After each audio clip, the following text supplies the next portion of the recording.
Before Columbus, the Untold American Story. The wind that lashed across the North Atlantic carried the taste of iron and salt. The year was 985 AD, and the world was far smaller in men's minds than it truly was. On the deck of a creaking longship, a young man named Leif Erikson stared into the gray horizon, a boy of 20, yet already hardened by the sea. His father, Eric the Red, had been exiled from Norway for killing a man, and then from Iceland for the same. It was in his blood, this restless hunger to find land that no one else dared to claim. Behind Leif, the sea hissed like a living creature. The sailors whispered prayers to Odin, asking the old gods to calm the waves. But Leif said nothing. In his hand he held a small wooden charm, a carving of a tree, given to him by his mother, Thordhild. "Where the sea ends, life begins," she had told him. He didn't yet understand what she meant. After weeks at sea, when many believed they would never find land again, the fog finally thinned. Ahead, a shadow emerged, not a cloud, but a dark mass that stretched across the horizon. Leif's heart pounded. He shouted, "Land!" and the men cheered with voices cracked by wind and salt. They anchored their ship near a rocky shore, where seabirds screamed and forests reached down to the water's edge. The air smelled of pine and earth, not like the ice-bitten wind of Greenland. This land was alive. They built fires, hunted wild game, and found vines heavy with grapes. "Vinland," he whispered, "land of wine."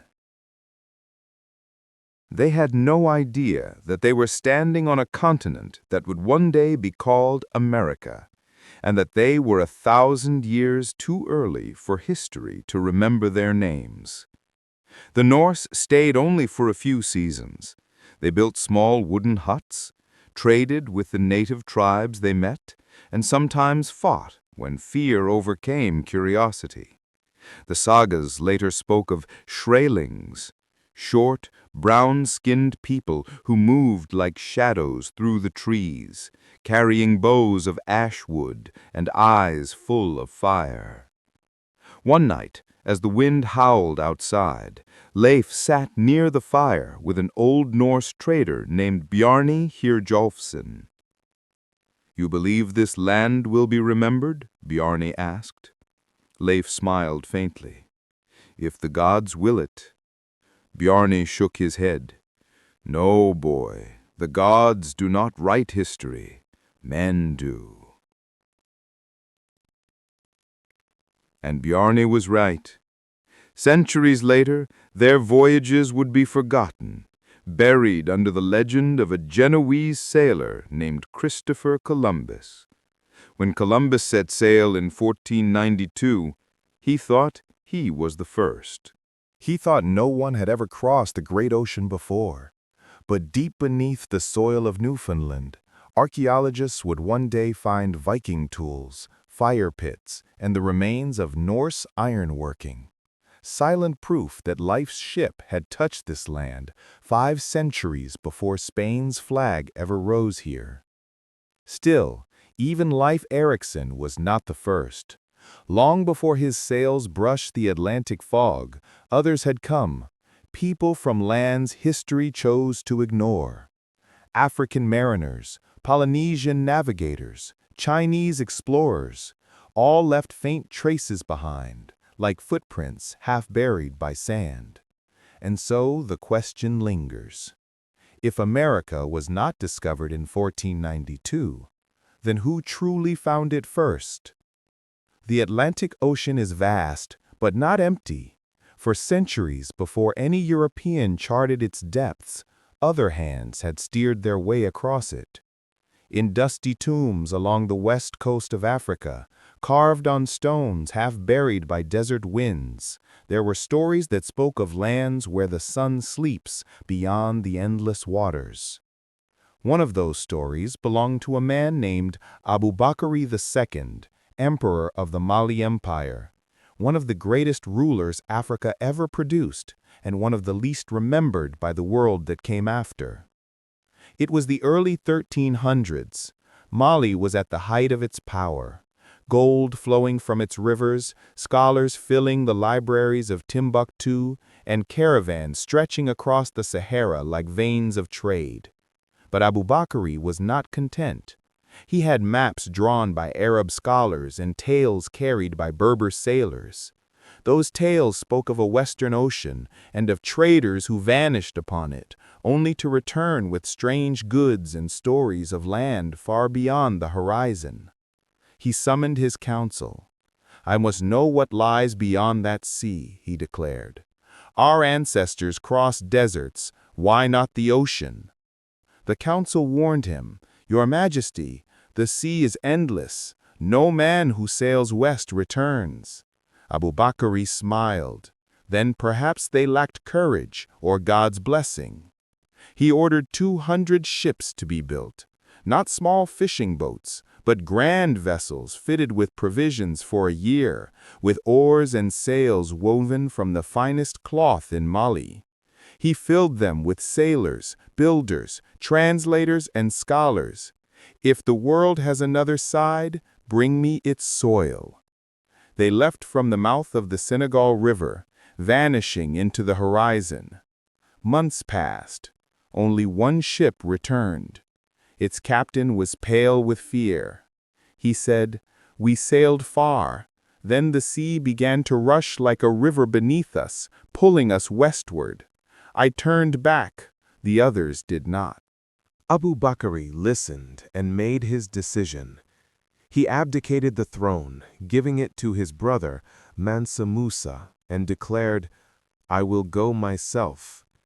He fitted 1,000 more ships, a fleet larger than any Europe had yet seen, and sailed into the Atlantic, never to return.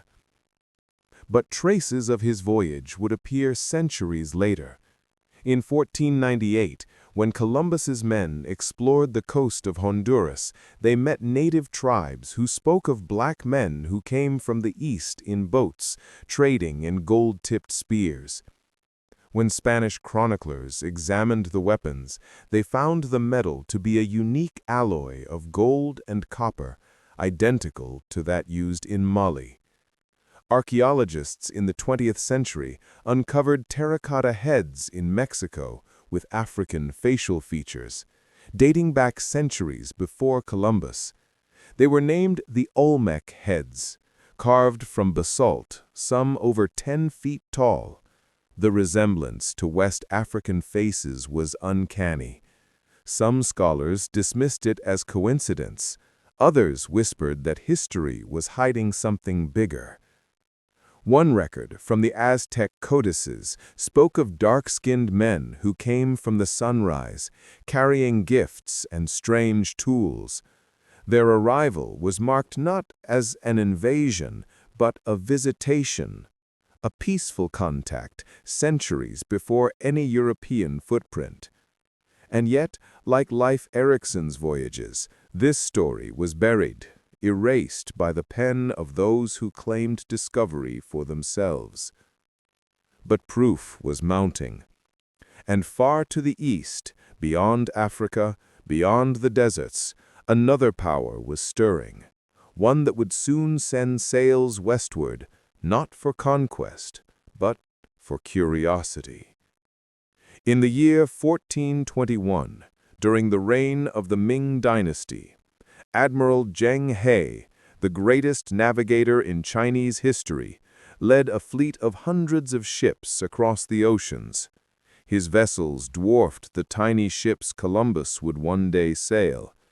Each one carried thousands of men, supplies, and scholars. Zheng He mapped the Indian Ocean, Africa, and Arabia, But his maps, when rediscovered centuries later, showed coastlines no one in Asia should have known: the Americas. One ancient chart, found in 1763 in China, clearly depicted the western coastline of both Americas, drawn before any European had reached them. The mountains, rivers, and even the shape of South America were remarkably accurate. Some said Zheng He's men had indeed crossed the Pacific, centuries before Magellan or Cook.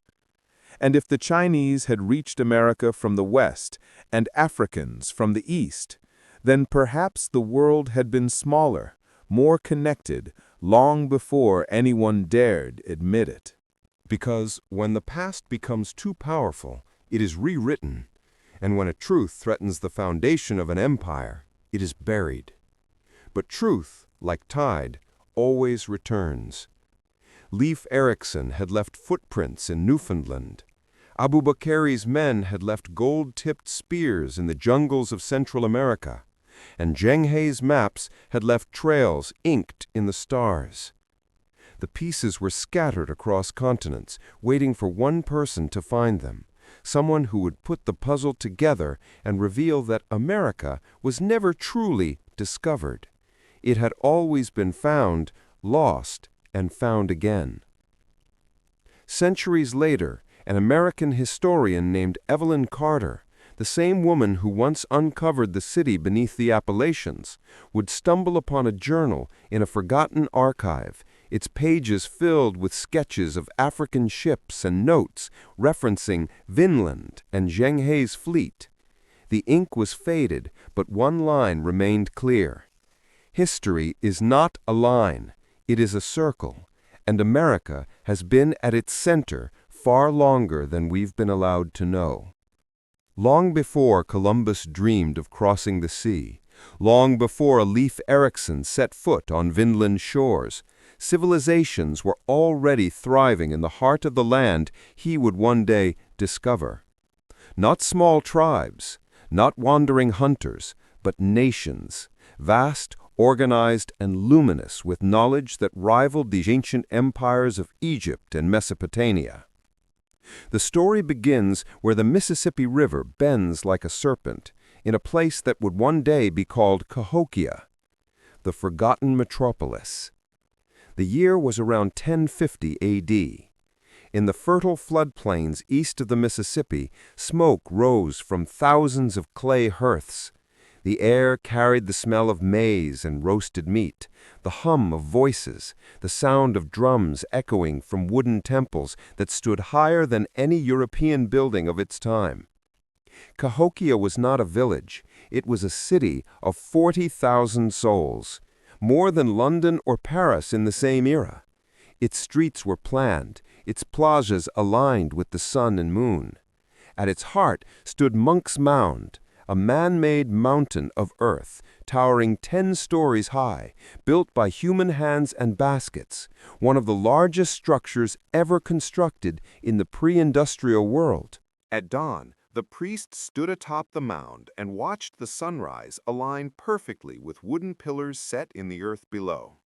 This was Woodhenge, a circle of cedar posts used to mark solstices and equinoxes, guiding harvest and ceremony.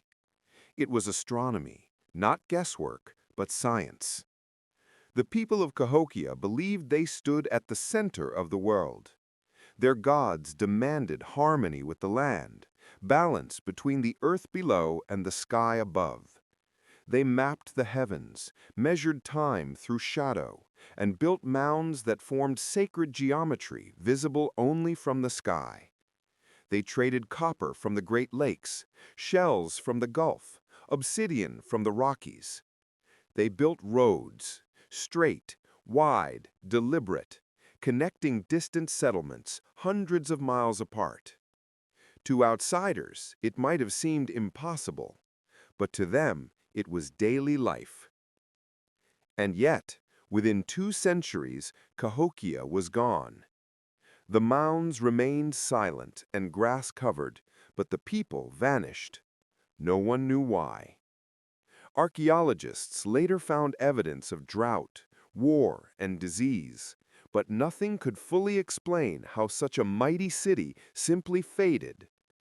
Some whispered of internal conflict. Others believed the people left by design, following a prophecy that foretold the sky serpent's return. But even as Cahokia fell, others rose. The sky people of the Southwest. Far to the west, across deserts and canyons, the ancestral Puebloans were carving their homes into cliffs and mesas. Their city, Chaco Canyon, was a miracle of architecture and cosmic alignment. Massive stone buildings rose from the desert floor, some 5 stories tall, their walls made of sandstone, fitted so perfectly that not even a blade of grass could slide between the stones. Their roads stretched straight for miles through impossible terrain, aligned with the rising and setting of the sun, moon, and stars. On certain nights, when the full moon rose above the canyon walls, the people gathered to watch its light pass through a spiral carved into rock, the sun dagger. Each year, its shadow fell differently, marking the solstices and equinoxes with a precision that would challenge even modern astronomers. They were not primitive. They were mathematicians, engineers, and philosophers who built an empire of light in one of the harshest landscapes on Earth. But like Cahokia, they too vanished. Their great houses were abandoned by the 1300s. The wind reclaimed their walls, sand buried their roads, and only the kivas, their ceremonial chambers, remained as echoes of a world that knew more than we imagine. The pyramid builders of the jungle. Thousands of miles to the south, beyond the Gulf, the Maya ruled the rainforests of Yucatan. While Europe stumbled through its so-called Dark Ages, Maya scholars were charting the heavens, predicting eclipses centuries in advance, and writing books made from bark long before paper reached Europe. Their pyramids rose from the jungle canopy like stairways to heaven. At Chichen Itza, the great temple of Kukulkan was built so that, on the spring and autumn equinox, sunlight would form the illusion of a serpent sliding down its staircase, a perfect interplay of light, mathematics, and divine symbolism. They recorded their history in glyphs, their science in calendars, their blood in ritual. To them, time was not linear. It was a wheel turning forever. Civilizations rose, fell, and rose again, each echoing the one before. Even when drought and famine struck, even when cities crumbled, the Maya spirit endured. Their descendants still live today, speaking the same language, carrying the same legends, of gods who came from the stars, of teachers who walked across the sea, of knowledge that once united the world. A web of civilization.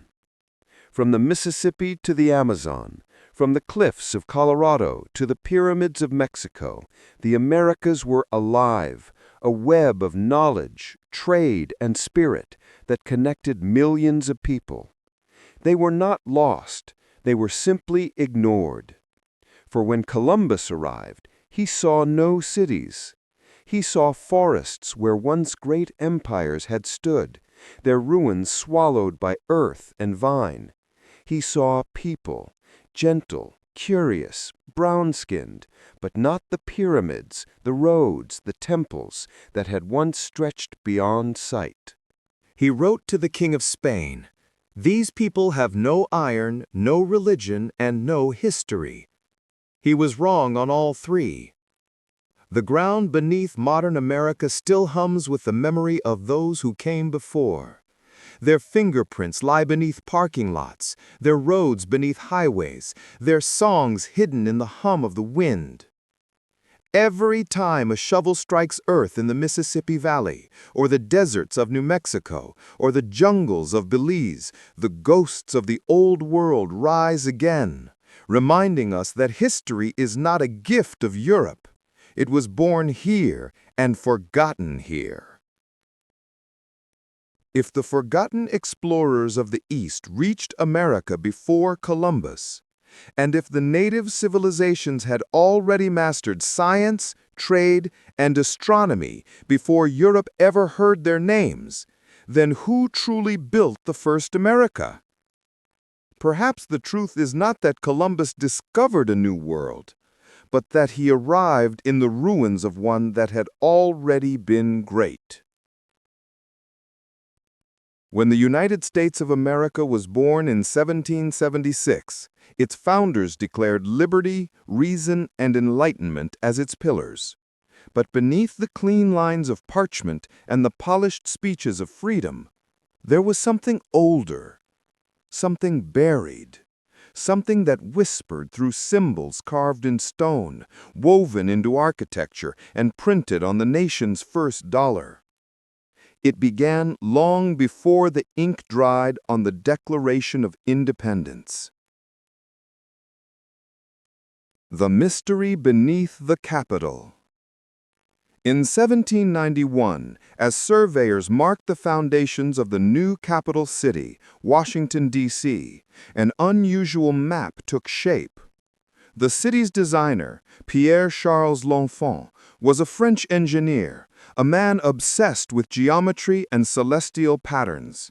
He worked closely with George Washington, who was not only a soldier and politician, but also a Freemason, a member of a society that traced its symbols back to ancient builders and astronomers.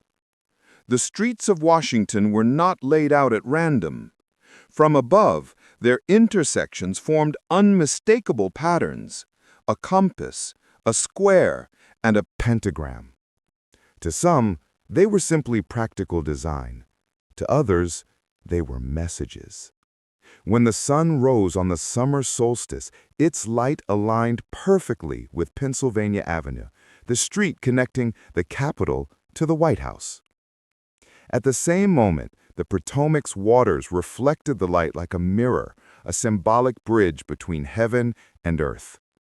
It was as if the city itself was a living sundial, a clock of stone built to honor an older order of knowledge. Benjamin Franklin once said, "He who would become wise must first learn the language of symbols." He was not speaking metaphorically. Franklin's obsession with the ancient world. Franklin, often portrayed as a scientist and humorist, was far more complex. In his private journals, now preserved at the American Philosophical Society, he wrote of the ancient architects of the West and their mastery of electrum and geometry. To most readers, it was poetic nonsense, but to those who studied him deeply, it was a code. Franklin believed the Americas held the remnants of an ancient civilization, a land of philosophers and builders whose knowledge had been lost to time. In his experiments with electricity, he compared lightning to the divine spark used by those who knew the Earth's secret metals. He was fascinated by the pyramids, not those in Egypt, but the mounds of the Mississippi. He visited several during his lifetime and wrote of their perfect proportion. It is said that in one of his unpublished letters, he compared them to Plato's Atlantis. If the Greeks dreamed of such a place, perhaps they dreamt of something they had once known. The Great Seal, the nation's hidden language. In 1782, the Continental Congress approved the Great Seal of the United States. Few today realize how strange it really is. On one side, an eagle clutching arrows and an olive branch, its wings spread. But on the reverse, which was never placed on coins or seals for public use, lies something more enigmatic: a pyramid, unfinished, crowned by an all-seeing eye. The Latin beneath it reads, Novus Ordo Seclorum, a new order of the ages.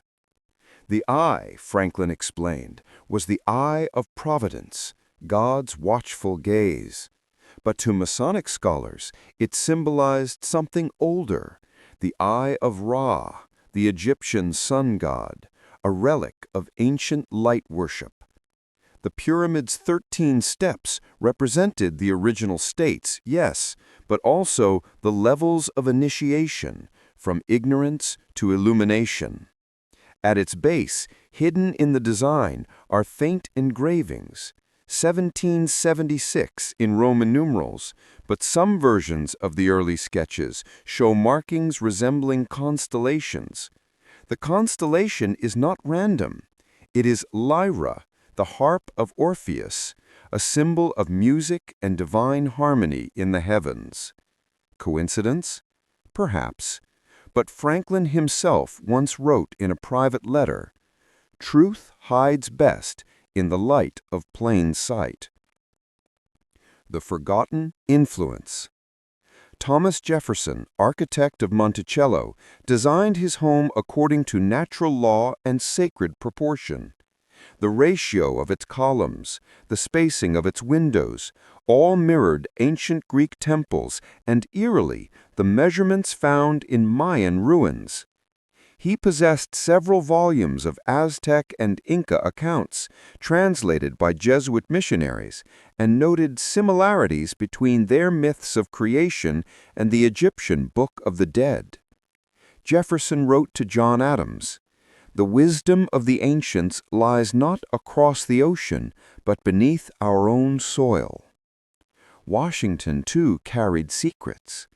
In his Masonic apron, preserved in a museum in Alexandria, Virginia, symbols of the sun, moon, and all-seeing eye are embroidered alongside depictions of stepped mounds and winged discs, more fitting for ancient America than 18th century Europe. Were these coincidences, or were the founders preserving something they had found, echoes of an older world whose knowledge they wished to protect? The Temple of Reason. When the Capitol dome was completed in 1866, its interior fresco, the Apotheosis of Washington, showed the first president rising into the heavens, surrounded by Roman gods, Mercury, Minerva, Neptune.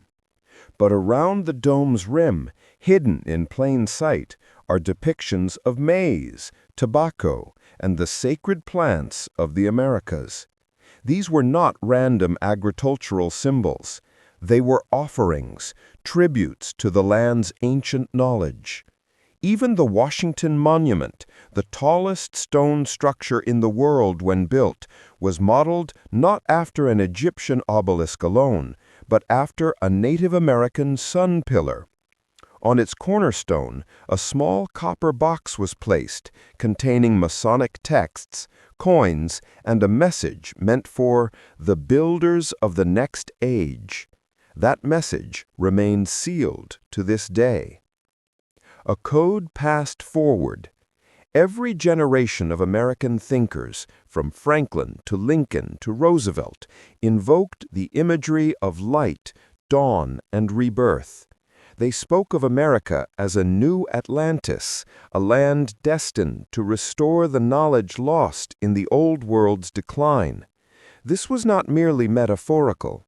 In 1933, when Franklin D. Roosevelt placed the Great Seal's reverse on the $1 bill, he reportedly said, "It belongs there." He was a 32nd-degree Freemason. He knew the language. He knew the code. And so millions of Americans carried in their pockets a piece of that hidden message, a pyramid, an eye, and a promise. Anavit coeptus, he approves of our undertakings. But who was he? God, the Creator, or something, someone older? The United States, built upon freedom and reason, was also built upon memory. The memory of something forgotten, something sacred. The founders didn't invent the new world. They resurrected it. Beneath their laws and architecture lay the geometry of the ancients. In their ideals echoed the wisdom of civilizations long buried beneath American soil. And in their symbols, the pyramid, the eye, the star, they left a message. The old world has returned, reborn in the West. The Mississippi River twisted like a living vein through the heart of a forgotten world, a land of forests, swamps, and endless plains. Long before any Europeans set eyes upon it, cities rose and fell here, cities so vast that when Spanish explorers stumbled upon their ruins centuries later, they could not believe such greatness came from savages. But these were no savages. They were architects, astronomers, and kings. Around the year 1050 A.D., near what is now Illinois, a city called Cahokia came alive. Its people called it the City of the Sun. It was the largest urban center north of Mexico, home to nearly 30,000 souls, sprawling across more land than medieval London. From the air, if one could have seen it, the city glowed with symmetry. Wide plazas stretched like giant hands. Temples crowned earthen mounds built higher than any cathedral in Europe at the time. The central pyramid, Monk's Mound, rose 100 feet tall, layered with clay and crushed stone, the sacred heart of a civilization built on faith, trade, and cosmic order.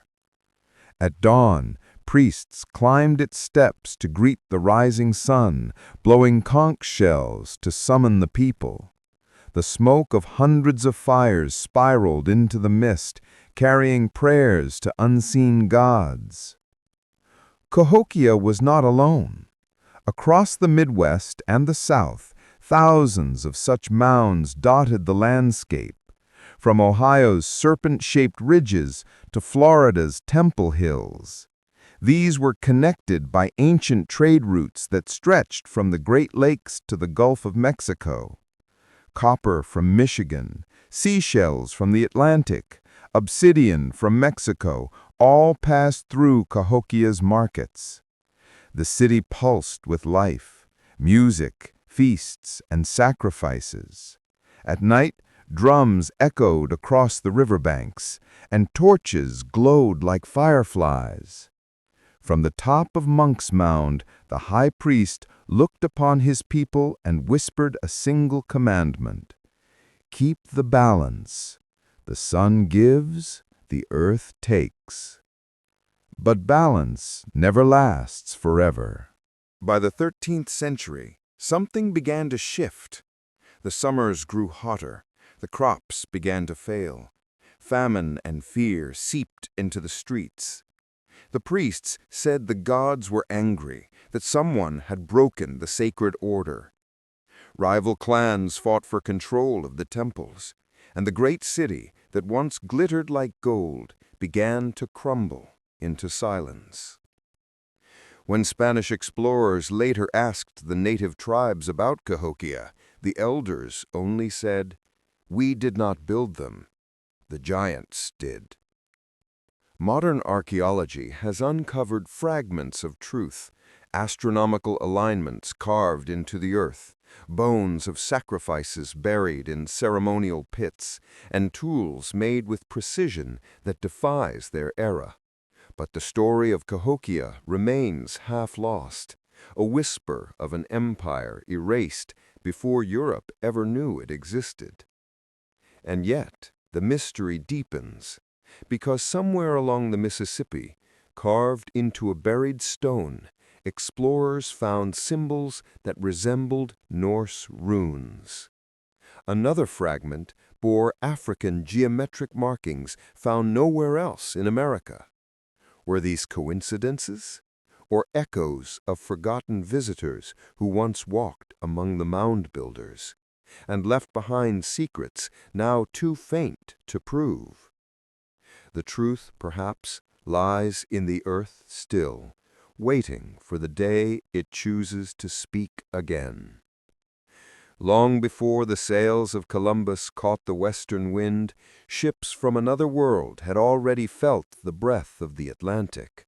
Their hulls were dark, carved from cedar and oak, their sails stitched from woven flax. Upon their decks stood men in flowing robes, faces wrapped in cloth against the sea's salt. They were not Vikings, nor Spaniards. They were Moors, sailors and scholars of the Islamic Golden Age. Their story begins in the empire of Mansa Musa, ruler of Mali, the richest man the world had ever known.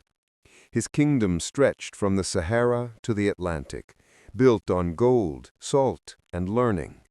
In the city of Timbuktu, the libraries glowed with wisdom, where maps, astronomy, and philosophy met under the same stars. But among Musa's people there lived another, a man history nearly forgot. His name was Abubakari II, Musa's uncle and predecessor, a king consumed not by wealth, but by curiosity. He was haunted by a question that few men dared ask aloud. What lies beyond the Western Sea? Around the year 1311 A.D., Abubakari gathered his scholars, astronomers, and shipwrights.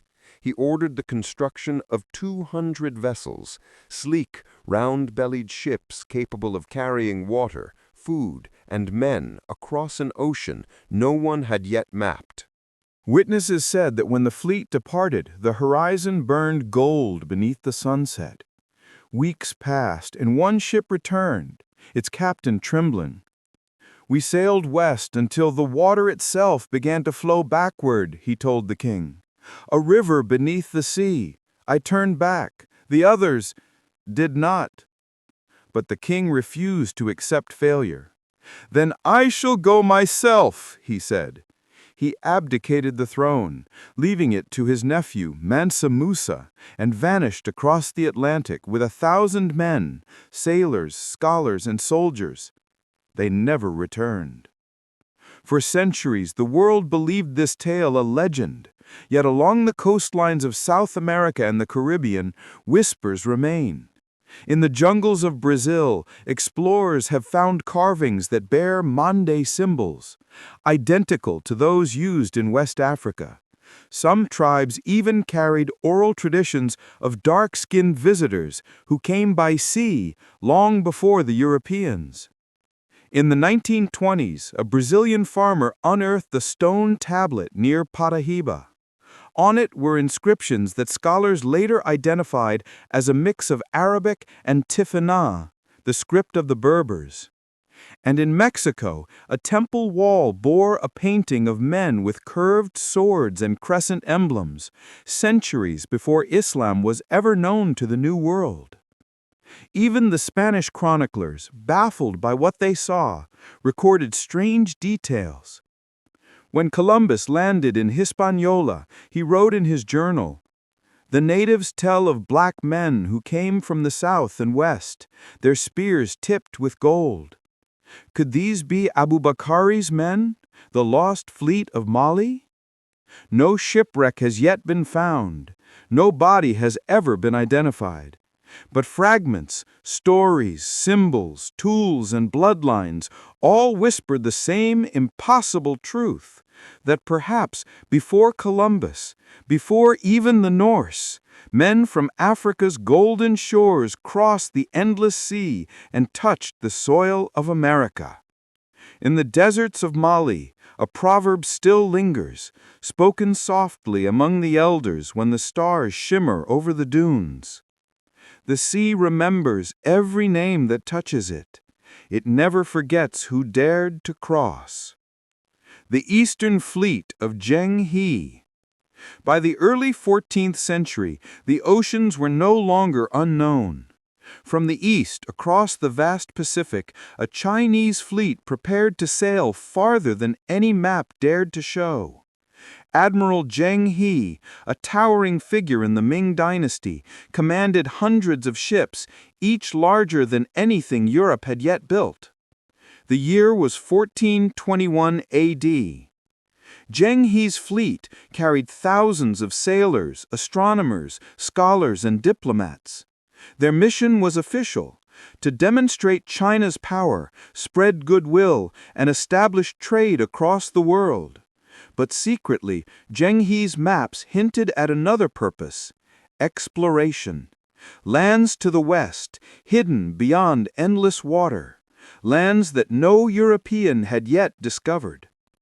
The fleet left Nanjing, their sails white as snow, their hulls painted red and gold. They followed the stars, measured currents, and recorded wind patterns with precision unmatched in their age. After months at sea, some ships vanished, but those that survived reported astonishing discoveries. Islands in the middle of nowhere, coasts of lush forests populated by people with no previous contact with Asia. Artifacts unearthed in later centuries in Peru and California, Chinese coins, pottery fragments, and astronomical instruments suggested that these voyages may have reached the Americas long before Columbus ever sailed west. In Guangzhou, ancient maps rediscovered in the 18th century depict the outline of the western coast of the Americas with remarkable accuracy. California's bays, the Amazon Delta, even the Andes Mountains. Scholars who examined them in modern times were astounded. Zheng He's men recorded encounters with native populations. They described communities living in stone houses, cultivating maize and practicing astronomy, people who had never seen outsiders. In one journal fragment, an officer wrote, "These lands are vast, their rivers mighty, and their people clever. No kingdom can claim them yet, for they belong to the earth itself." The fleet returned to China, their logs partially censored by imperial decree. Scholars believe the government feared Europe's rising ambition and wanted to control knowledge of lands across the sea. And so Zheng He's discovery became a whisper in history, forgotten, yet etched in maps, artifacts, and oral traditions. Across continents, evidence accumulated. Chinese-style coins in South American soil, polished ceramic fragments resembling Ming pottery, astronomical observations of the solstice written in Chinese characters, all pointing to a single truth: that America was touched, studied, and recorded centuries before Columbus ever sailed west.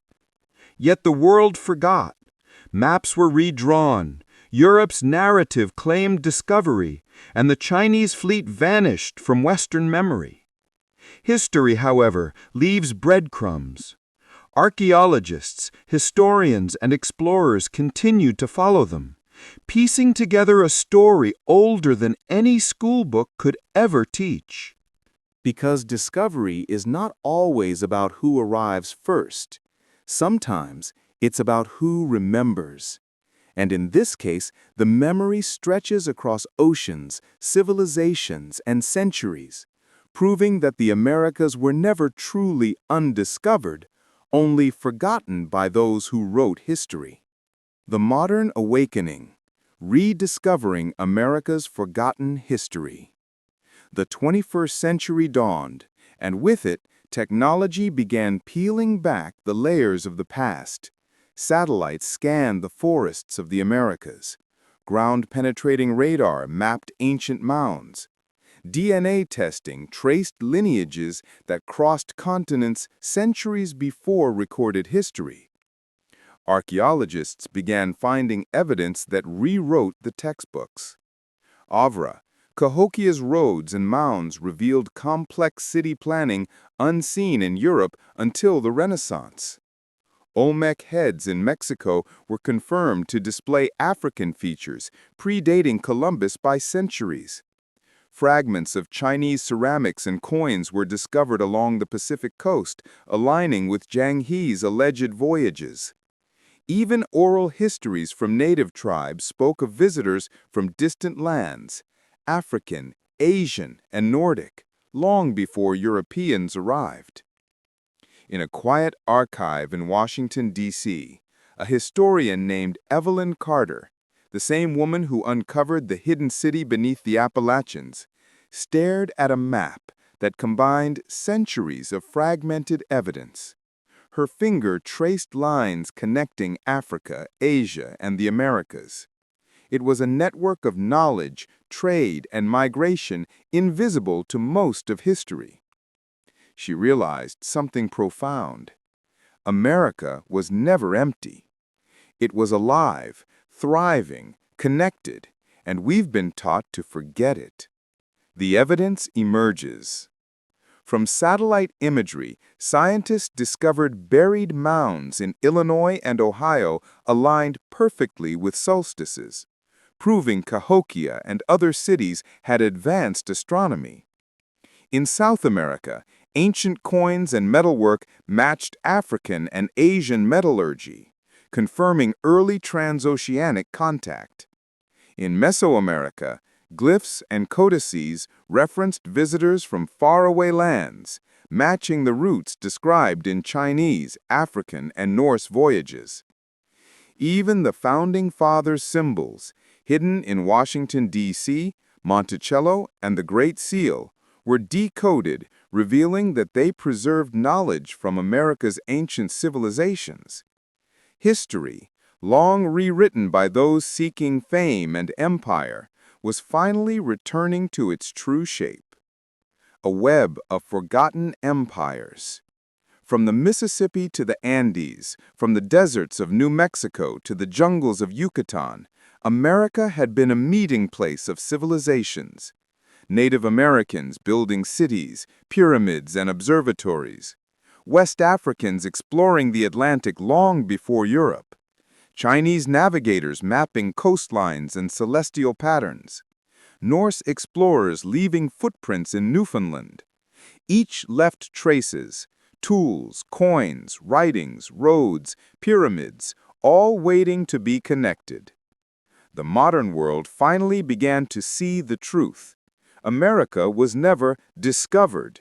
It was always inhabited, always connected, always advanced, and always waiting for its story to be remembered. The lesson. History is not a single line from past to present. It is a web, a network of actions, people, and civilizations, many erased, many forgotten. To know America truly is to see beyond the textbooks, to read the stars, follow the rivers, and listen to the whispers of the earth. The past is alive. It waits beneath the soil, in the ruins, in the symbols, and in the hearts of those who dare to seek it. And for those who do, the forgotten empires of America speak again.